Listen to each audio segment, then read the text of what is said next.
여러분 너무 반갑습니다. 대강교회 그리스도의 몸된 교회를 일궈내기 위해서 우리 원로 목사님과 또 이 교회를 거쳐간 수많은 교육자님들 그리고 우리 성도님 한 분 한 분이 정말 한마음 한뜻으로 이 교회를 일궈내신 40년의 발걸음을요 정말 온 마음 다해 박수를 보내드리고 싶고요. 또 대강교회가 앞으로 걸어가게 될 40년의 걸음 멀리서나마 함께 응원하도록 하겠습니다. 월요일부터 목사님들이 이곳에서 지금 구약 세미나를 하고 있는데 큰일 났습니다. 목사님들이 대강교회 성도님들의 환대에 너무 감동하셔갖고 교회를 옮기려고 하고 있습니다. 지금 세미나에 참여하는 목사님들을 제가 대표해서 정말 감사드린다는 말씀을 꼭 드리고 싶습니다. 여러분부터 우리가 종교가 어떻게 되십니까? 이렇게 물어보게 되면 저는 기독교인입니다. 이런 이야기를 많이 하는데요. 사실은 이 기독교라고 하는 범주 안에는 크게 세 개의 교회가 있습니다. 하나가 로마 캐톨릭이 있고요. 그 다음에 동방 정교회가 있고 그 다음에 로마 캐톨릭을 개혁하기 위해서 나온 개신교가 있어요. 그러니까 엄밀한 의미에서 당신의 종교가 어떻게 됩니까? 라고 물어본다면 저는 기독교인이고 그 가운데 개신교인입니다. 라고 말하는 것이 가장 정확한 대답이라고 할 수 있죠. 여러분 옛날에 로마 제국이 너무 광활해졌을 때 한 명의 황제가 이 거대한 로마 제국을 다스릴 수가 없어갖고요. 거대한 로마 제국을 두 개로 나누었습니다. 서로마 그리고 동로마로 나누었어요. 이 서로마의 가장 중요한 도시가 바로 로마이고요. 동로마의 가장 중요한 도시가 지금은 이스탄불이라고 하는 콘스탄티노플입니다. 그래서 이 로마가 서로마와 동로마로 나뉘어지게 되었고 서로마 지역에 있던 교회를 우리는 서방교회라고 부르고 동로마 지역에 있던 교회를 동방교회라고 부릅니다. 이 서방교회가 바로 로마 캐톨릭이고요. 동방교회가 동방정교회입니다. 혹시 여러분 러시아 정교회 들어보셨죠? 터키 정교회 들어보셨죠? 이 정교회라고 하는 것이 바로 동방교회이고요. 우리가 잘 알고 있는 로마 캐톨릭이 바로 서방교회 대표입니다. 근데 이 서방교회가 너무나 타락하고 부패하여서 1517년에 마틴 루터가 종교개혁의 깃발을 들었고 그때부터 소위 개신교의 역사가 시작이 된 거예요. 그래서 올해가 여러분 개신교 505주년이 되는 해입니다. 자, 근데 이 마틴 루터가 처음으로 종교개혁을 일으켰던 사람은 아닙니다. 루터 이전에도 많은 개혁가들이 있었거든요.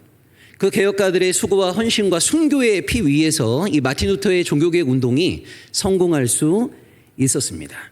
자, 근데 중요한 것이 뭐냐면 루터 이전에 많은 개혁가들과 루터가 이 캐톨릭의 타락과 부패에 대해서 문제를 제기했는데 그들이 바라볼 때 캐톨릭의 가장 큰 문제가 무엇이었는가? 바로 성경 독점이었습니다. 여러분 캐톨릭의 타락과 부패의 가장 중요한 이유, 근거, 토대가 뭐냐라고 한다면 캐톨릭은요 성경을 독점한 거예요. 여러분 중세시대에는요 사제들을 제외한 대부분의 사람들은 성경을 소유하지 못했습니다. 우리하고 지금 너무 다르죠. 여러분 지금 대부분의 신앙인들이 다 성경을 이렇게 갖고 있잖아요. 그리고 기독교 서점에 가게 되면 2만 원, 3만 원, 4만 원이면 성경을 다 소지할 수 있습니다. 근데 여러분 1430년경에 이 구텐베르크라는 사람이 인쇄술을 발명하기 전까지 이 책을 소유한다라고 하는 것은요 엄청난 비용이 들어가는 거예요. 그래서 어떤 학자들은 그런 얘기합니다. 창세기부터 요한계시록까지의 이 정도의 분량을 파피루스나 양피지에 잉크를 가지고 썼다라고 한다면 이걸 썼던 서기관에게도 비용을 지불해야 될 것이고 이걸 쓰기 위한 재료값 이걸 다 포함해 갖고요 최소 성경 한 권이 최소 4억, 최대 20억 정도 된다고 그래요. 그러니까 이걸 누가 소유할 수 있겠습니까? 이거를. 여러분 이 중세시대에는 성경을 사제들만 소유했단 말이에요. 성경을 독점한 겁니다. 그러다 보니까 어떤 일이 벌어지게 되냐면 사제만이 성경을 갖고 있으니까요. 사제가 무슨 얘기를 하건 간에 그게 진짜 하나님의 말씀이라고 성도들은 믿을 수밖에 없는 거죠. 이런 겁니다. 미사 시간에 신부가 강론을 합니다. 그리고 이렇게 얘기합니다. 여러분 에베소서 8장 4절에 면죄부를 사라고 말씀하셨습니다. 이렇게 얘기하게 되면 성도들은 당연히 에베소서 8장 4절에 면죄부를 사라는 말씀이 있다고 믿을 수밖에 없는 거예요. 창세기 10장 7절에 신부에게 무조건 복종하라고 하셨습니다. 그러면 성도들은 신부님이 하시는 그 말씀이 하나님의 말씀이라고 믿을 수밖에 없는 거죠.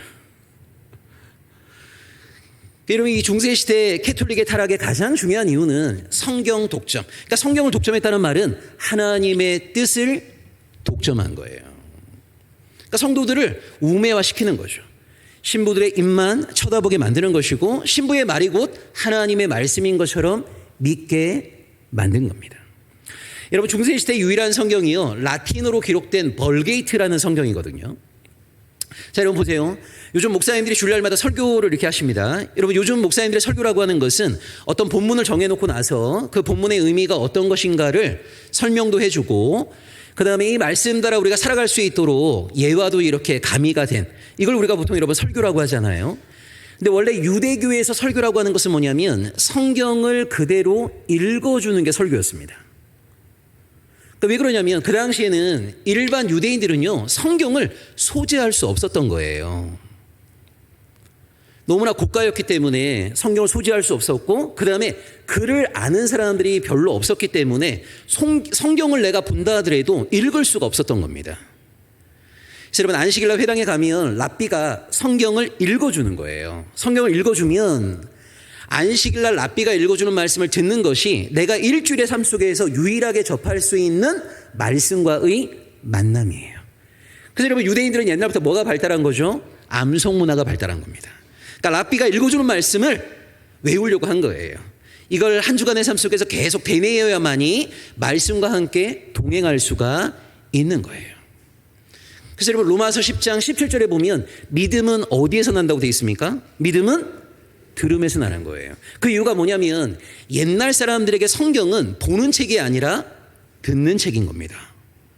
보통 사람은 성경을 소유할 수 없었습니다. 안식일날 회당에 가야만이 랍비가 읽어주는 말씀을 들을 수 있는 거예요. 그러니까 옛날 사람들에게 성경은 듣는 책입니다. 누가 읽어줘야만이 만날 수 있는 책이었던 거예요. 근데 이 중세시대에는 라틴어로 기록된 벌게이트라는 성경을 유일한 성경이라고 그랬어요. 근데 여러분, 중세 말에 가보면 어떤 일이 벌어지냐면 원래 신부님들은요, 결혼을 할 수도 있고 하지 않을 수도 있었거든요. 여러분, 캐톨릭에서 1대 교황이라고 말하는 사람이 누굽니까? 베드로잖아요. 여러분, 성경 보시면 베드로는 결혼했습니까? 안 했습니까? 했잖아요. 베드로의 장모가 있다는 말이 계속 복음서에 나오죠. 여러분, 원래 캐톨릭은요, 신부가 결혼을 할 수도 있고 하지 않을 수도 있었어요. 근데 중세 말에 가보면 어떤 일이 벌어지냐면 결혼한 신부들이 능력도 안 되고 자격도 안 되고 은사도 없는 자기 아들들에게 성당 세습을 한 겁니다.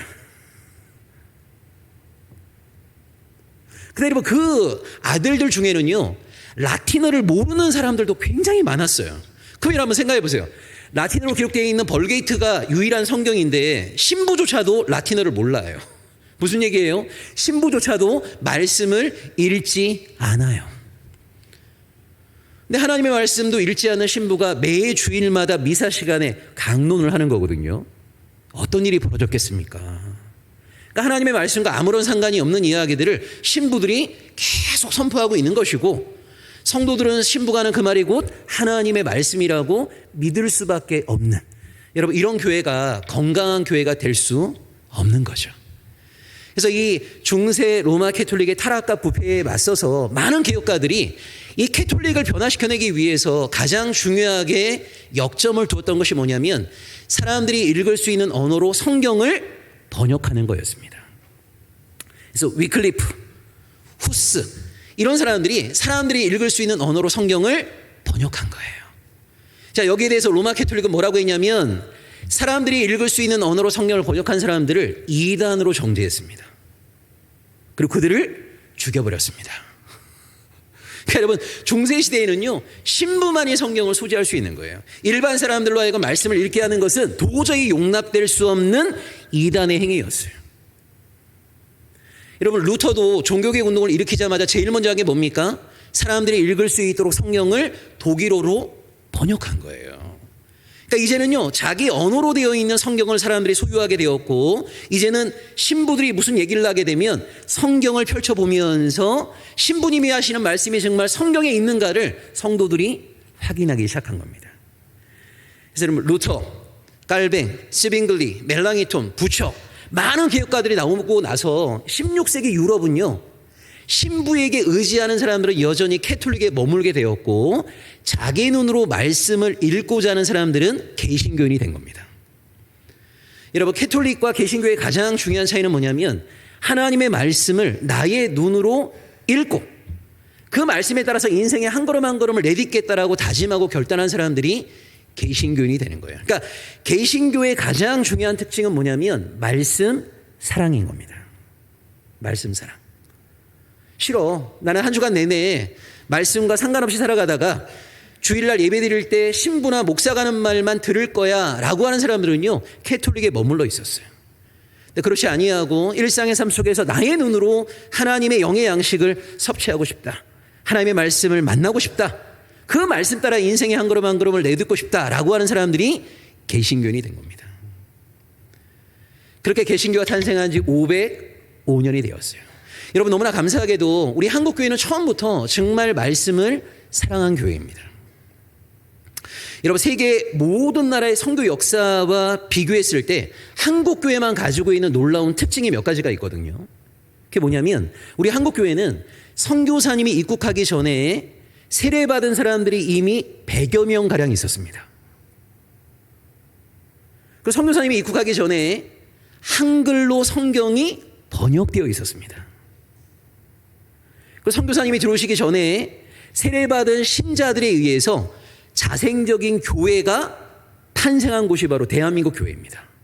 여러분, 너무 이것은 세계 어느 나라 기독교 역사에서도 발견할 수 없는 한국 교회만의 특징이고 한국 교회만의 자랑이라고 할 수 있는 거예요. 선교사님이 들어오시기 전에 이미 세례받은 사람들이 100여 명가량 있었고 한글로 번역된 성경책이 있었고 세례받은 신앙인들에 의해서 교회가 세워진 유일한 나라가 바로 한국교회입니다. 한국교회. 여러분, 어떻게 이런 일이 가능하게 되었냐면요, 우리나라의 선교사님이 제일 먼저 상주하시게 된 것은 1884년인데 중국과 일본에는 이미 몇십 년 전부터 선교사님들의 사역이 이루어졌었어요. 그래서 우리 조선 사람들이 중국이나 일본에 갔을 때 거기에 있는 선교사님들을 만나게 된 겁니다. 그래서 선교사님과의 만남을 통해 갖고 기독교 신앙을 듣게 되었고 예수를 자기 인생의 주인으로 고백하는 신앙을 갖게 되면서 선교사들에게 세례를 받은 거예요. 그래서 세례받은 이 사람들이 자기 고향으로 와서 복음을 전하였고 또 복음을 수용하게 된 사람들을 선교사에게 데리고 가서 세례를 받은 겁니다. 그러니까 선교사님이 들어오시기 전에 이미 세례받은 사람들이 100여 명가량 있었고 한글로 성경이 번역된 나라, 그리고 말씀을 사랑했던 교회가 바로 우리 한국 교회예요. 여러분, 언더우드라는 선교사님 아시죠? 그 언더우드라는 선교사님이 이런 말씀하셨습니다. 나는 조선에 복음의 씨앗을 뿌리러 왔는데 열매를 거두기에 바쁘다, 이런 얘기를 해요. 여러분, 일본에서 언더우드가 아펜젤러와 함께 조선으로 들어오실 때 그 언더우드의 가방에 뭐가 있었냐면 이수정이라는 사람이 일본에서 번역했던 한글 마가복음 성경이 언더우드의 가방에 있었습니다. 그러니까 조선에 복음 전하러 가는데 이미 조선 사람이 한글로 번역한 성경을 선교사님이 들고 들어왔어요. 또 언더우드 이야기에 이런 내용이 있습니다. 언더우드가 여러분 한양에 딱 머물러 있었는데 어느 날 함경도 지방에서 몇 명의 남성들이요 언더우드를 만나겠다고 내려온 거예요. 그 수백 킬로를 걸어갖고 언더우드를 만나기 위해서 내려온 거예요. 그러니까 언더우드가 물어봤습니다. 어떻게 저를 찾아오셨습니까? 이렇게 물어보니까 그 사람들이 뭐라고 얘기하냐면 우리는 예수를 믿는 사람들인데 선교사님이 들어오셨다는 이야기를 듣고 선교사님에게 세례를 받기 위해서 그 수백 킬로를 걸어왔습니다, 이렇게 답변을 한 거예요. 그러니까 언더우드가 깜짝 놀란 거죠. 아니, 내가 이제 조선에 첫 선교사로 거의 들어왔는데 자기들은 예수를 믿는다고 그러고 선교사가 들어왔다는 이야기를 듣고 세례 받으려고 막 걸어왔다고 하니까 너무 깜짝 놀란 거예요. 근데 여러분, 세례라고 하는 걸 아무에게나 막 줄 수는 없는 거 아닙니까? 정말 예수를 나의 구원자이고 내 인생의 주인으로 고백하는 사람에게 주는 게 세례 아니에요? 그래서 언더우드가 이 사람들이 정말 예수에 대해서, 기독교에 대해서 뭐 좀 알고 있는가? 기본적인 걸 이렇게 물어봤어요. 척척 대답을 하는 거예요. 얼마나 깜짝 놀랐겠어요. 그래도 언더우드가 세례를 주는 걸 머뭇머뭇하고 있으니까 언더우드를 만나러 갔던 이 남성들이요 윗옷을 딱 이렇게 벗어 제끼는 거예요. 그리고 윗옷을 딱 벗더니 등을 딱 돌렸는데 그들의 모든 등에 뭐가 있었냐면 나무 십자가가 매여 있는 거예요. 그래서 어느 누가 이게 뭐냐 이렇게 물어보니까 그분들이 뭐라 말씀하시냐면 자기들이 예수를 믿고 나서 성경을 읽었는데 마가복음 8장 34절에 어떤 말씀이 있습니까? 예수님이 제자들에게 이렇게 말씀하시죠. 누구든지 나를 따르려거든 자기를 부인하고 자기 십자가를 지고. 그 말씀을 읽은 거예요. 그 말씀을 읽고 나서 예수를 따르기로 다짐하고 결심한 순간부터 조그만 나무 십자가를 등에 지고 살아왔다는 거예요. 이거 듣고 여러분 언더우드가 감동받지 않을 수가 없죠. 무슨 말씀이냐면 여러분 우리 한국 교회 초기 신앙인들은요 우리보다 말씀에 대한 알은 부족할지 몰라요. 근데 정말 말씀을 사랑했던 사람들이고 내가 알고 있는 그 한 말씀에 자기 존재를 걸었던 사람들입니다. 그게 우리 한국 교회입니다. 여러분 심지어 결혼한 남성들이 선교사님 저 예수 믿는 사람이에요. 세례받고 싶어요. 이렇게 얘기하면 선교사들이 뭐를 물었냐면 혹시 결혼한 아내가 한글을 알고 있습니까? 이걸 물어요. 여러분 너무 이상하지 않습니까? 아니 내가 세례받겠다는데 내 아내가 한글을 아는지 모르는지를 막 물어보는 거예요. 그래서 한글 모른다고 이렇게 얘기하면 성교사님이 뭐라고 말씀하시냐면 그러면 아내에게 먼저 한글을 깨우쳐 준 다음에 와서 세례받으라는 거예요. 이게 무슨 말이에요? 여러분 내가 세례받겠다는 것은 이제 하나님과 무관했던 옛삶을 죽이고 하나님의 백성으로 살아가겠다는 거 아닙니까? 정말 하나님의 백성답게 사랑과 자비와 진실함과 거룩함의 삶을 살아가겠다는 거 아닙니까? 그런데 하나님의 백성이 되겠다는 사람이 자기가 가장 사랑하는 여인이 한글을 몰라갖고 주체적인 삶을 살아가지 못하는 것을 그대로 방치하는 것은 옳지 않다는 거예요. 진짜 당신이 하나님의 사람이 되고 싶다면 가장 가까이에 있는 아내에게 글을 가르쳐줘라. 여러분 글을 알고 모른다라고 하는 것은요 단순히 뭐를 읽을 수 있다 없다의 문제가 아니라 주체적인 삶을 살 수 있냐 없냐의 문제인 거거든요. 그러니까 정말 당신이 예수를 믿기를 원한다면 사랑하는 아내가 주체적인 삶을 살아갈 수 있도록 글을 깨우쳐 주라고. 그리고 와서 세례 받으라고. 이게 여러분 우리 한국 교회예요. 그리고 많은 사람들이 글을 몰랐어요. 그런데 성경을 읽기 위해서 교회에서 한글을 배웠어요. 그래서 우리 한국 교회는 참 감사하게도 처음부터 정말 이 말씀을 너무너무 사랑한 교회였고 내가 깨달아 알게 된 말씀 따라 삶을 살아가기 위해서 정말 순종하고 실천했던 교회가 우리 한국 교회입니다. 그럼에도 불구하고 여러분 정말 선교사님들의 선교 사역이 쉽지는 않았습니다. 선교사님이 복음 전하려고 이렇게 다가가게 되면 서양 귀신이 다가온다고 막 도망갔어요. 그러다 불행한 사건이 하나 있었는데 여러분 맥켄지라는 선교사님이 계십니다. 그 황해도 지방을 사역했던 캐나다 선교사님이었는데 이 맥켄지 선교사님이 여러분 어떤 삶을 사셨냐면 조선 사람들과 똑같이 초가집에서 사시고 조선 사람들과 똑같은 음식을 드시고 조선 사람들과 똑같은 옷을 입으셨어요. 대부분의 선교사님이 그렇게 하지 않으셨거든요. 근데 이 맥켄지 선교사님은 자기가 만나는 조선 사람들과 똑같이 먹고 자고 입고 하신 거예요. 근데 안타깝게도 몇 개월이 지나지 않아갖고 풍토병에 걸리셨어요. 정신 착란 증세를 보이신 거죠. 이 정신이 나갔다 들어왔다 막 이런 일이 벌어졌는데 이 선교사님이 뭐라 하셨냐면 정신이 나갔다 이제 들어왔을 때 혹시 자기가 정신이 나갔을 때 많은 사람들을 실족시키는 큰 일을 저지를까 봐 정신이 들어왔을 때 권총 자살을 하셨어요. 그러니까 그 당시에는 이 선교사님들이 신변 보호를 위해서 다 권총을 갖고 계셨는데 자기가 혹시 정신이 나갔을 때 많은 사람들을 실족시킬 만한 잘못된 일을 할까 봐 자살을 하신 거예요. 이게 여러분 해외 선교부의 엄청난 충격적인 사건이 된 거죠. 그래서 해외 선교부에서 뭐라고 했냐면 조선에 간 사람들 제발 조선 사람들처럼 먹고 잡고 입으려고 하지 마라.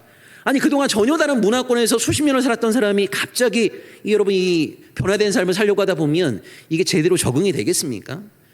그래서 해외 선교부에서 조선 사람들처럼 막 먹고 자고 입고 토착화 선교하지 말라고 지시가 떨어진 거예요. 그래서 그때부터는 이 땅에 있던 모든 선교사님들이 음식도 다 수입하고요. 그다음에 집을 지을 때에도 외국에서 재료를 다 수입한 다음에 서양식으로 집을 지은 거예요. 근데 이것이 전도의 계기가 됩니다.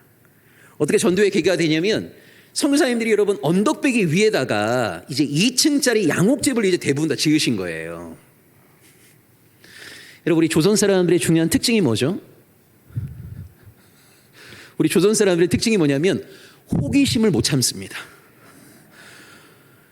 그 2층짜리 양옥집 그런 걸 어디서 봤겠어요? 늘 보는 게 뭐 기껏해야 초가집 아니면은 한옥집 정도인데 그 언덕배기에 있는 2층 양옥집이 너무 궁금한 거예요. 이 조선 사람들이 정말 호기심이 많거든요. 그리고 여러분 궁금한 것은 절대 못 참습니다. 제가 지금도 기억나는 게 어렸을 때 여러분 전설의 고향이라는 그 드라마 있었잖아요. 얼마나 무서워요. 근데 조선 사람들은요, 무서워 하면서 다 봐요. 어찌됐건 간에 이 궁금한 것을 못 참아요. 근데 이거를 선교사님들이 어떻게 이용하셨냐면 5일장이 열릴 때 조선 사람들을 시켜갖고요. 그 집에 놀러 오라고 초대를 한 거예요. 몇 월 며칠 몇 시부터 몇 시까지 저 2층 양옥집으로 놀러 와라. 그러니까 오늘날 얘기하자면 오픈하우스를 한 거죠. 또 여러분 조선 사람들의 특징 가운데 하나가 혼자 있을 때는 겁이 많은데 3명, 4명, 5명 이 떼를 형성하면 용기 100배 합니다. 그래서 사람들이 막 3명, 4명, 5명 이렇게 모여갖고요. 이제 그 양옥집을 딱 가는 거예요. 이렇게. 그럼 이제 선교사님이 들어오시라고 이렇게 한 다음에 소파에 앉힙니다. 여러분 이 소파라는 걸 어디서 봤겠어요? 소파에 다 이렇게 앉아있으면 전축에서 막 음악이 나와요. 정말 새로운 세상이죠. 그러면 좀 있으면 선교사님 부인이 쿠키를 구워서 쿠키 좀 드시라고 이렇게 내주는데 이런 걸 어디서 먹어봤겠어요? 그러니까 진짜 여기는 새 세상인 거예요. 눈이 휘둥그레지고 있을 때 선교사님이 딱 한마디 말씀하십니다. 예수 믿으면 이렇게 살 수 있습니다. 한마디 하는 거예요. 그럼 진짜 여러분 놀라운 게 그 다음 주에 동네 모든 사람들이 교회에 다 모입니다. 그러니까 이런 식으로 여러분 사실 한국 교회가 초기에 참 전도를 많이 했거든요. 그래서 보시면 여러분 모든 사람들의 공통된 소망이 복 받고 싶은 거 아닙니까? 그래서 웃긴 이야기도 많이 있잖아요. 선교사님들이 교회 오면 구원 받습니다. 그러면 사람들이 그 다음 주에 교회 다 모여요. 아니 선교사님이 축도했는데 집에 안 가요. 왜 안 가냐고 물어보면 뭐라고 그래요? 교회 오면 구원 주신다고 그랬잖아요. 구원. 여러분 그 당시 구원이라는 게 보통 큰 돈이 아니에요. 이게. 그러니까 사람들은 다 여러분 복 받고 싶은 거예요. 복 받고 싶은 거. 그래서 사실 복 받고 싶은 마음으로 교회에 왔다가 신앙생활을 하면서 하나님이 어떤 분인가를 깨닫게 되고 예수를 더 열심히 믿게 된 신앙인들이 사실 굉장히 많습니다. 이 이야기를 좀 하고 싶어요. 여러분 세상은 어떤 걸 복이라고 그럽니까? 승리하고 성공하고 다른 사람 위에 군림하고 많은 권력을 쥐고 부귀영화를 누리고 이런 걸 세상은 복받았다라고 얘기합니다. 자, 그런데 우리 성경은 어떤 것을 복받았다고 얘기하냐면 혹시 그 오늘 읽었던 말씀 좀 띄워주실 수 있습니까? 시편 1편 1절과 2절 말씀. 여러분 잘 아시는 말씀이죠. 자, 복 있는 사람은 악인들의 꾀를 따르지 않는다는 거예요. 죄인들의 길에 서지 않는다는 거예요. 오만한 자들의 자리에 앉지 않는다는 거예요. 자, 여러분 1절은요. 복 있는 사람이 어떤 삶을 살아가고 있는가를 설명해 주는 겁니다. 자, 이걸 제가 좀 풀어서 설명을 드리겠습니다. 복 있는 사람은 첫 번째, 악인의 꾀를 따르지 않아요. 여러분 성경이 말하는 악인은 뭐냐면 남이 어떻게 되건 말건 나 홀로 잘 살고자 하는 자입니다. 그러니까 복 있는 사람은 어떤 사람이냐면 남이 어떻게 되건 말건 내 이웃은 어떻게 되건 말건 나의 형제들은 어떻게 되건 말건 나 홀로 잘 살고자 하는 자들의 꾀. 이 꾀라고 하는 말은 뭐냐면 충고와 조언인 거예요. 여러분 꼭 그런 사람들이 사회의 지도층이 돼요. 남이 어떻게 되건 말건 나 홀로 잘 살고자 하는 이기적이고 자기 중심적인 사람들이 사회 지도층이 되면서 다른 사람들에게 뭘 합니까? 야, 인생은 이렇게 살아야 돼. 충고하고 조언한단 말이에요. 근데 복 있는 사람은 그런 사람들의 충고와 조언을 따르지 않습니다. 두 번째, 복 있는 사람은 죄인들의 길에 서지 않습니다. 여러분 이 죄인이라고 하는 것도 악인과 유사한데요. 공동체가 어떻게 되건 말건 나 홀로 잘 살고자 하는 자입니다. 어떤 사람들이에요? 친일파 같은 사람들인 거죠.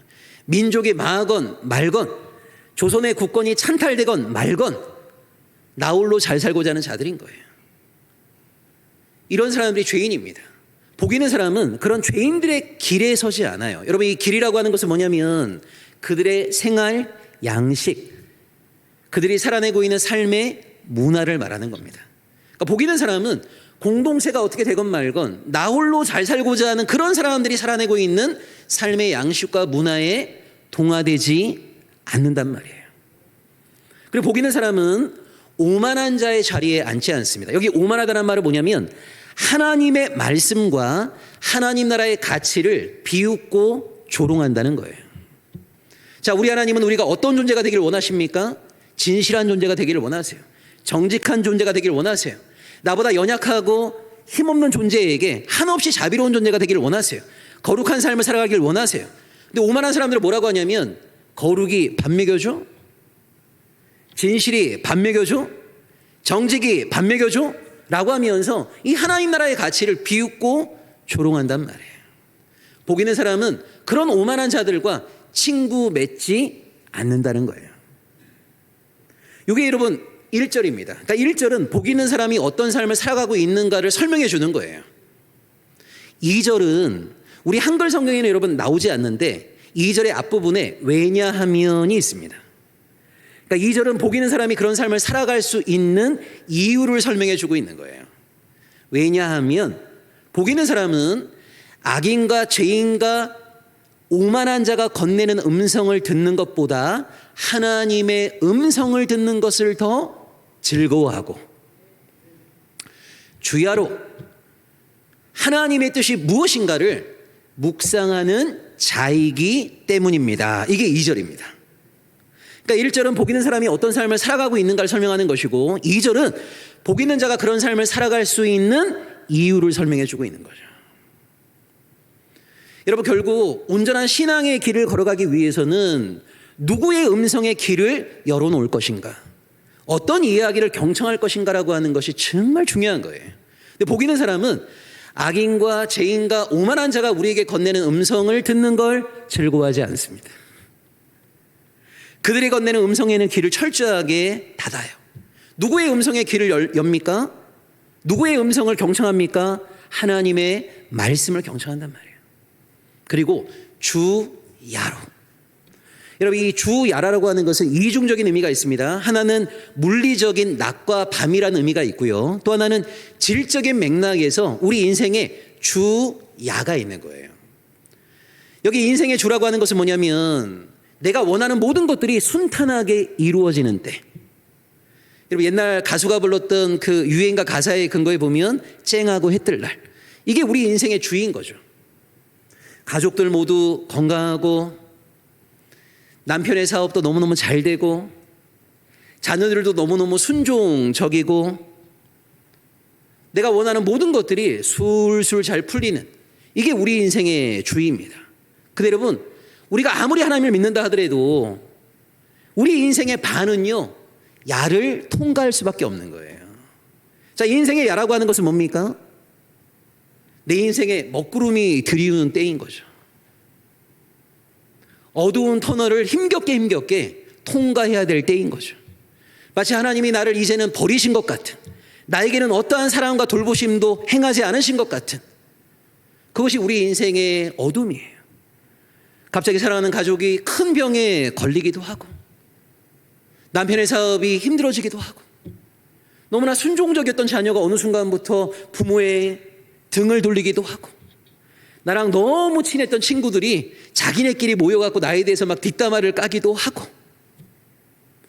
하나님이 나와 함께 하신다면 어떻게 내 인생에 이런 일이 생겨날 수밖에 없는가?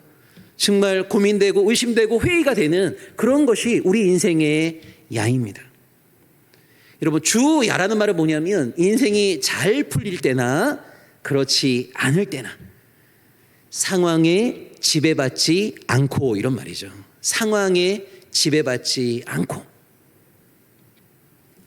하나님의 말씀을 묵상하는 자이기 때문이라는 거예요. 여러분, 이 묵상한다는 말은 히브리어로 하가라는 말인데 끙끙거리며 신음한다는 말입니다. 그러니까 묵상이라는 말은 책상에 앉아갖고요, 하나님의 뜻이 무엇인가를 눈을 감고 생각하는 그 정도가 아니고요, 끙끙거리며 신음하는 거예요. 여러분 신앙생활 하시다 보면 그런 거 많이 느끼실 때 없으십니까? 나는 지금 이 순간에 나를 향한 하나님의 뜻이 무엇인가가 너무너무 간절히 알고 싶은데 하나님의 뜻이 이거 같기도 하고 저거 같기도 하고 헷갈리는 경험들 있지 않으세요? 여러분 하나님의 뜻은요 자판기에 동전 집어넣고 내가 버튼 누르면 나오는 커피 같은 게 아닌 거예요.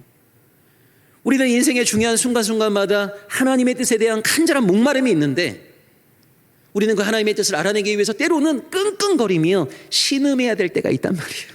근데 여러분 너무 놀라운 게 성경은 그 끙끙거리며 하나님의 뜻을 알아내기 위해서 신음하는 것을 복 있는 자의 특징이라고 말해요. 이거 여러분 사실 우리가 기대하고 소망하는 복은 아니지 않습니까? 이게 왜 복일까요? 하나님과의 관계가 단절되지 않기 때문인 거예요. 여전히 하나님과의 관계가 연결되어 있기 때문인 거예요. 여러분 잠언 30장 8절과 9절에 보면 아굴이라는 사람이 하나님께 드렸던 기도의 내용이 나옵니다. 아굴이라는 사람이 뭘 기도합니까? 하나님 나를 너무 가난하게도 마옵시고 부유하게도 마옵소서 이렇게 기도해요. 여러분 이거 우리가 흔히 생각하는 거랑 좀 이상한 기도 아니에요? 우리는 부유하게 해달라고 하나님께 기도하지 않습니까? 근데 왜 아굴은 너무 가난하게도 마옵시고 부유하게도 마옵시고라고 기도합니까? 여러분 만약 자산이 한 100억 200억 있다면요 인생의 중요한 순간마다 하나님께 무릎 꿇고 기도하기보다는 여러분이 가지고 있는 이 재력을 가지고 많은 문제를 아마 술술 해결하실 수 있을 거예요. 아니 이미 나에게 이 넉넉한 돈이 있는데 뭐하러 내가 하나님의 도우심을 구합니까? 내가 가지고 있는 이 재력으로도 많은 문제를 해결할 수 있는데 그걸 아굴은 두려워하는 거예요. 내가 너무 부유해져 갖고 하나님이 누구냐? 하나님이 나에게 왜 필요하냐? 라고 오만해질까 봐. 또 내가 너무 가난해져 갖고 살기 위해서 내가 원하지 않는 행동을 하게 되면서 하나님의 이름을 부끄럽게 만들까 봐. 아굴은 그것을 참 두려워하는 거거든요. 그러니까 무슨 말이냐면 하나님과 단절되는 그것이 신앙에서는 죽음인 거예요. 때로는 우리의 공고한 상황, 힘겨운 상황, 인생의 어두운 터널을 통과하는 상황이 때로는 신앙 안에서는 가장 전성기가 될 수도 있는 거예요. 왜요? 그 상황적인 어려움으로 인하여서 하나님께 우리는 더 간절하게 기도하게 되잖아요. 하나님을 더욱더 간절하게 찾게 되잖아요. 이걸 성경은 복 있는 사람의 특징이라고 말합니다. 사실 우리가 기대하는 복은 아니지만 성경은 이것을 복 있는 사람의 모습이라고 말하거든요. 1절과 2절을 다시 한번 풀겠습니다. 복 있는 사람은 남이 어떻게 되건 말건 나 홀로 살아가고자 하는 자들의 충고와 조언을 듣지 않습니다. 복 있는 사람은 공동체가 어떻게 되건 말건 나 홀로 잘 살아가고자 하는 이기적인 사람들의 삶의 양식과 문화에 동화되지 않습니다. 복 있는 사람은 하나님의 말씀과 하나님 나라의 가치를 비웃고 조롱하는 오만한 자들과 친구 맺지 않습니다. 왜냐하면 복 있는 사람은 그런 악인과 죄인과 오만한 자들이 건네는 음성을 듣는 것보다 하나님의 음성을 듣는 것을 더 즐거워하고 인생이 순탄할 때건 순탄하지 않을 때건 주야로 하나님의 뜻이 어디에 있는가 끙끙대며 신음하며 하나님께 매달리는 하나님과 연결된 자이기 때문입니다. 이런 복 있는 자의 삶이 우리 사랑하는 대강교회 성도님들과 이 자리에 함께하고 있는 모든 목회자들에게 언제나 가득하시기를 주의 이름으로 축원합니다. 기도하겠습니다.